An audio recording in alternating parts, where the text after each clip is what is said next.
अस्सलाम वालेकुम, I am from arhmanshof.com।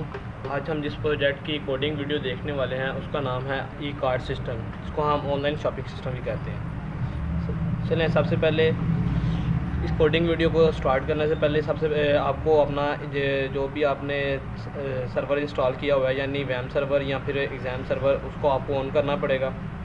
उसको ऑन करने के बाद आप अपने गूगल क्रोम में जाएंगे, वहाँ पे जाके लोकल होस्ट और जो आपके प्रोजेक्ट का नाम है, हमारे प्रोजेक्ट का नाम है ई कार्ड, यहाँ पे हमने सर्च की और ये हमारा प्रोजेक्ट शो हो चुका है। अगर तो आपने एग्ज़ाम इंस्टॉल किया हुआ है तो ये आपके जहाँ पे आपने एग्ज़ाम को इंस्टॉल किया हुआ है, एग्ज़ाम के अंदर HTC डॉट के अंदर आपका ये प्रोजेक्ट पड़ा हुआ है। तो ये जब हमने इसको ओपन किया तो ये जो पेज हमारे सामने शो हो रहा है, इस पेज को हम index.php का पेज कहते हैं, क्योंकि किसी भी वेबसाइट का जो मेन पेज होता है वो इंडेक्स का पेज होता है। इस पेज को रीड करते हैं। इस पेज को रीड करने ये पेज ओपन हो गया। सबसे पहले इस पेज में एक फ़ाइल को इंक्लूड करवाया गया है जिसका नाम है header.php। इस फाइल को हम बाद में देखते हैं। सबसे आगे हम इसकी भी पहले फ्रंट एंड देखते हैं। फ्रंट एंड में ये देखें, ये सबसे ऊपर ये हमारे पास एक इमेज यूज़ की गई है जो हमारे सामने शो हो रही है। ई कार्ड 1.jpg की इमेज है। उसके बाद हमारे पास जो ये शो हो रही हैं, ये डायरेक्ट हमारे पास डेटाबेस से जो प्रोडक्ट्स वगैरह हम शो करवा रहे हैं। ठीक है, ये कोडिंग इस चीज़ की है। उसके बाद हमारे पास ये e card is a multi vendor e card चीज़ क्या है, उसके बारे में हमने एक पैराग्राफ ऐड किया हुआ है। उसके बाद बेनिफिट्स, उसके यानी थोड़े से बेनिफिट्स हमने बयान किए हुए हैं, और कुछ भी नहीं। और बाकी ये आपको ये ड्रॉप डाउन शो हो रही हैं जो आवरली आपके सामने शो हो रही हैं। उसके लिए हमने एक jQuery का फंक्शन यूज़ किया हुआ है। जो ये फंक्शंस ये है, ये फंक्शंस आपको इंटरनेट पे मिल सकता है, लेकिन ये फंक्शन सिंपल है, इसमें इतना कोई प्रॉब्लम नहीं है। तो उसके बाद सबसे ऊपर चलते हैं। जो हमारी ये चीज़ थी वो थी कि header.php क्या है। header.php में देखते हैं उसमें क्या चीज़ पड़ी हुई है।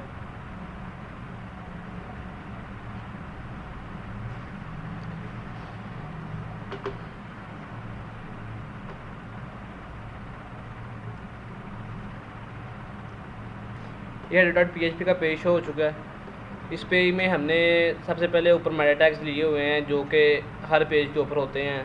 HTML के पेज जो कोडिंग है उसके ऊपर मेटा टैग यूज़ होते हैं। उसके बाद हमने एक स्क्रिप्ट यूज़ की हुई है, यानी इसमें हमने जो कुछ लिंक्स यूज़ किए हुए हैं वो सारे लिंक्स हमने इस header.php के पेज में इस्तेमाल किए हुए हैं। और ये हर जो है पेज उसके ऊपर इंक्लूड करवाया जाएगा, क्योंकि इसके बगैर कोई भी फंक्शन हमारा बूटस्ट्रैप हो गई या कोई jQuery का फंक्शन है वो इसके बगैर नहीं चलेगा। क्योंकि ये देखें, ये jQuery की फ़ाइल हमने इंक्लूड करवाई हुई है, जो बूटस्ट्रैप की फ़ाइल को इंक्लूड करवाया हुआ है। तो उसके बाद हमने सेशन स्टार्ट किया हुआ है। सेशन स्टार्ट करने के बाद हमने एक फ़ाइल को इंक्लूड करवाया, वो है menu.php। इस फाइल को देखते हैं। इस फाइल में बेसिकली जो हमारे पास ऊपर मेन्यूज़ शो हो रही हैं लाइक दिस, ये जो मेन्यूज़ शो हो रही हैं ये menu.php का काम है। ये menu.php है। इसमें देखते हैं menu.php में क्या किया गया। menu.php में सबसे पहले हमने एक बटन लिया हुआ है जिसका नाम है कस्टमर लॉगिन। तो एज यू सी ये कस्टमर लॉगिन का बटन है एक। उसके बाद हमने एडमिन सेलर का बटन लिया हुआ है, उसकी वो ये हमने यहाँ पे यूज़ किया हुआ है। अगर कोई जो कस्टमर है, कस्टमर का क्योंकि लॉगिन पेज ये है, कस्टमर का लॉगिन एरिया इसमें होगा, तो कस्टमर लॉगिन जब ये करेगा तो यहाँ पे उसको उसका नाम और यहाँ पे मैं आपको दिखाता हूँ, यहाँ पे कस्टमर लॉगिन होगा।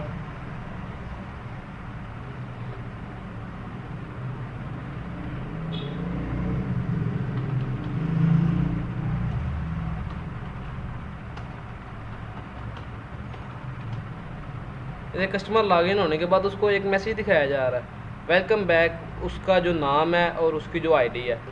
उसके बाद ये देखते हैं, ये देखें हमने इसको कैसे यूज़ किया हुआ है। वेलकम बैक यूज़ किया, ठीक है। वेलकम बैक के बाद हमने एक सेक्शन यूज़ किया हुआ है कस्टमर यूज़र नेम, कि जो कस्टमर का यूज़र नेम जिससे वो लॉगिन करता है वो हमने एक सेक्शन में रखवाया। सेक्शन में रखवाने के बाद यहाँ पे हमने उसको इको करवा दिया। इको करवाने के बाद हमने उसकी यूज़र आईडी को भी इको करवाया। और उसके नीचे हमने 2 बटन उसको इजाफी दिए हुए हैं कस्टमर को। कस्टमर अपने आप को लॉग आउट करेगा, लॉग आउट जब करेगा तो वो दोबारा index.php के पेज पे चला जाएगा और अपना अकाउंट, यूज़र को ये भी अथॉरिटी दी गई है कि वो अपना अकाउंट डिलीट कर सकता है। ये देखें यहाँ पे अकाउंट डिलीट अकाउंट करेगा तो ये इसका अकाउंट यूज़र का डिलीट हो जाता है। तो इस पर अगर क्लिक करेगा तो यहाँ पे ये डिलीट अकाउंट है। यहाँ पे हमने एक वेरिएबल लिया हुआ है जिसका नाम है यूज़र आईडी। यूज़र आईडी को यूज़ करते हुए हमने इसको डिलीट करवाया है। यहाँ पे ये देखें, अगर वो यूज़र आईडी पे क्लिक करता है उसकी आईडी को गेट करेगा। गेट करने के बाद क्वेरी चलाएगा कि डिलीट कर दो यूज़र्स के टेबल से। अब इस यूज़र के टेबल पे चलते हैं। सबसे पहले आपने अपना PHP एडमिन ओपन करना है। ये हमारे डाटाबेस है, ये यूज़र्स का टेबल है, इसमें चलते हैं। ये देखें यहाँ से उसने बोला कि इसको डिलीट कर दो। ये देखें अयान 44, यहाँ पे अयान 44 शो हो रहा है।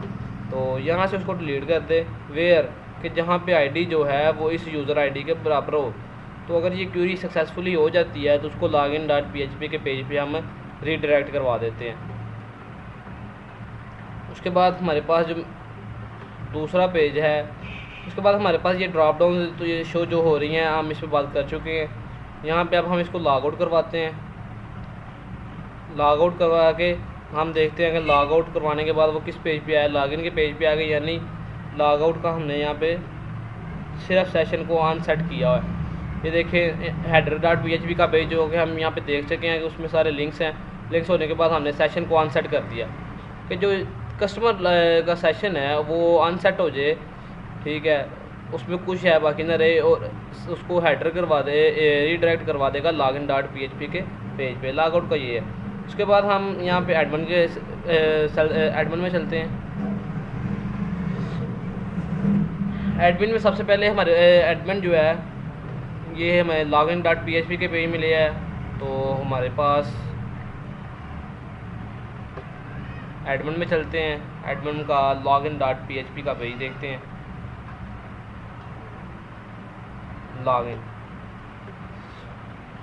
लॉगिन के जो हमारे पास फ्रंट एंड शो हो रहा है वो ये शो हो रहा है।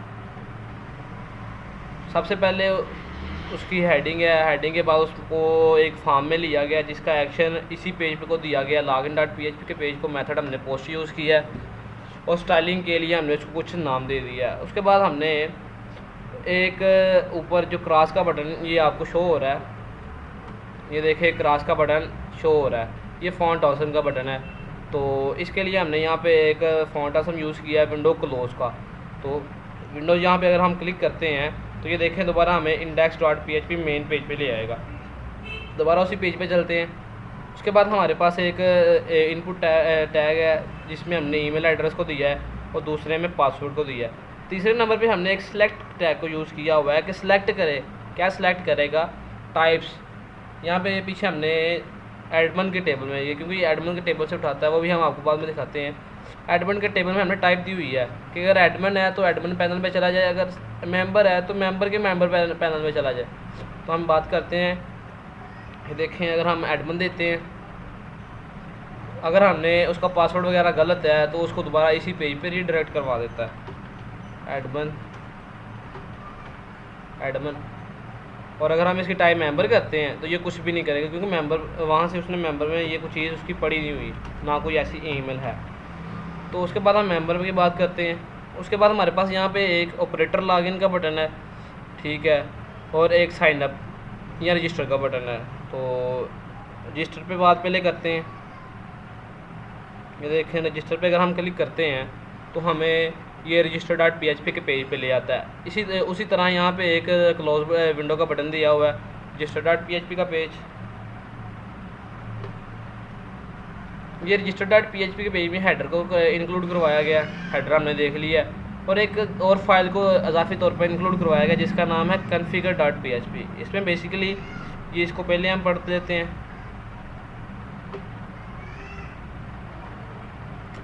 इस फाइल को हम देखते हैं कि configure.php में कुछ भी नहीं किया गया, सिर्फ डाटाबेस के साथ उसका कनेक्शन दिया गया। डाटाबेस का कनेक्शन देने के बाद उसको $कान में रखा गया और $कान के बाद ये देखें कुछ भी नहीं, सिर्फ उसका डायरेक्ट कनेक्शन हमने यूँ दे दिया कि अगर उसके साथ कनेक्ट ना हो सके तो बस उसको बोल दे कनेक्शन फेल्ड। फिर रजिस्टर डॉट PHP पेज में चलते हैं, इसका फ्रंट एंड देखते हैं। इसका फ्रंट एंड हमारे पास ये है, फॉर्म लिया गया जिसका एक्शन उसी पेज को दिया गया और पोस्ट मेथड दिया गया। ये देखें पहले की तरह हमने एक क्लोज विंडोज़ को दी हुई है। क्लोज विंडो के बाद हमारे पास यहाँ पे यूज़र नेम, ईमेल, पासवर्ड वगैरह के फील्ड्स हैं। अगर एक यहाँ पे हमने बटन दिया हुआ है रजिस्टर का बटन, उसका नाम हमने दिया हुआ है सबमिट। अगर ये सबमिट पे क्लिक करे तो क्या हो, तो ये ऊपर चलते हैं, यहाँ पे लिखा हुआ है इफ़ कंडीशन में हमने इसको यूज़ किया है कि इस सेट यानी इस बटन पे सेट करे या क्लिक करे तो वहाँ से सबमिट पे क्या होगा, जो भी इसकी फील्ड्स हैं, ये देखें यूज़र नेम है, पासवर्ड वगैरह जो भी उसकी फील्ड्स हैं, उन फील्ड्स में से गेटा को गेट करेगा। और गेट करने के बाद यहाँ पे अगर पासवर्ड और कंफर्म पासवर्ड, ये देखें एक पासवर्ड है और एक कंफर्म पासवर्ड है, अगर ये दोनों आपस में बराबर होंगे, पासवर्ड और कंफर्म पासवर्ड बराबर होंगे तो ही ये आगे वैल्यूज़ और इंसर्ट करेगा, वरना वो एरर दे देगा। तो देखें अगर पासवर्ड और कंफर्म पासवर्ड बराबर हैं तो हमने एक वैल्यूज़ का वेरिएबल बनाया।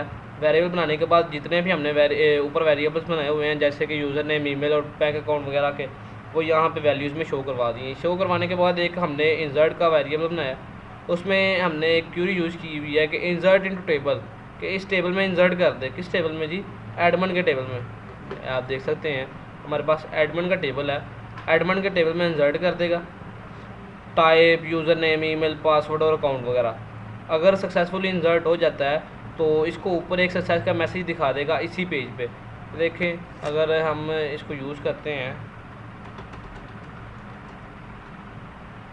तो ये देखें हमें ऊपर सक्सेस का इसने एक मैसेज शो करवा दिया। ये किसके ज़रिए करवा रहा है? यहाँ पे भी हमने इस मैसेज का एक वेरिएबल लिया है, इसको हमने यहाँ पे गेट किया। ये देख सकते हैं आप, मैसेज का वेरिएबल यहाँ पे हमने गेट किया। गेट करने के बाद हमने कहा जी अगर ये मैसेज जो है वो सक्सेस के बराबर हो, इज़ इक्वल टू सक्सेस के बराबर हो, तो ये क्यूरी चला दे कि you are not registered. Login का हमने एक एंकर टैग यूज़ करते हैं, उसको लॉगिन के पेज पे यहाँ से रीडायरेक्ट करवा देते हैं। ये देखेंगे रीडायरेक्ट हो गया लॉगिन के पेज पे। उसके बाद हमने अगर एल्स है तो एरर शो कर देगा, oops something went wrong try again later. ये था हमारा रजिस्टर डॉट PHP का पेज, इसके फुटर में कोई चीज़ ऐड नहीं की गई। इसके बाद हम आगे चलते हैं, बात करते हैं जी ऑपरेटर लॉगिन के बटन पे। ऑपरेटर लॉगिन के बटन पे क्लिक करेंगे तो सेम वही चीज़ है, और इस टेबल के पीछे ऑपरेटर लॉगिन भी देख लेते हैं। लॉगिन ऑप का पेज है, ये देखें लॉगिन ऑप, इसको ओपन करते हैं। इसको ओपन करने के बाद सेम वही जो लॉगिन के पेज पे था काम, वही यहाँ पे किया गया है। अगर इस पोस्ट के बटन पे क्लिक करे तो चेक करेगा कि कहाँ से, सेलेक्ट करेगा ऑपरेटर के टेबल में, क्योंकि ये ऑपरेटर्स हैं तो इनको हमने ऑपरेटर्स के टेबल में ऐड करवाया। ये देखें ऑपरेटर्स के टेबल में से गेट करेगा जहाँ पे उसकी ईमेल और पासवर्ड बराबर होंगे। अगर उसको वो चीज़ नहीं मिलेगी तो उसको एरर का मैसेज शो करवा देगा। अगर तो उसको ये चीज़ें सक्सेसफुली मिल जाती हैं तो उसको लॉगिन के पेज पे उसको index.php के पेज पे ये ले जाएगा। अगर उसको ये चीज़ें नहीं मिलती तो उसको उसी पेज पे वापस रीडायरेक्ट करवा के एक एरर का मैसेज शो करवा देगा। तो ये था हमारा लॉगिन ऑपरेटर का बटन।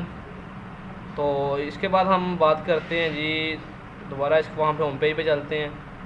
यहाँ पे अब हम एडमिन को लॉगिन करवा कर देखते हैं। यहाँ पे हमें टाइप भी एडमिन देनी पड़ेगी। ये हमने एडमिन को लॉगिन करवा दिया।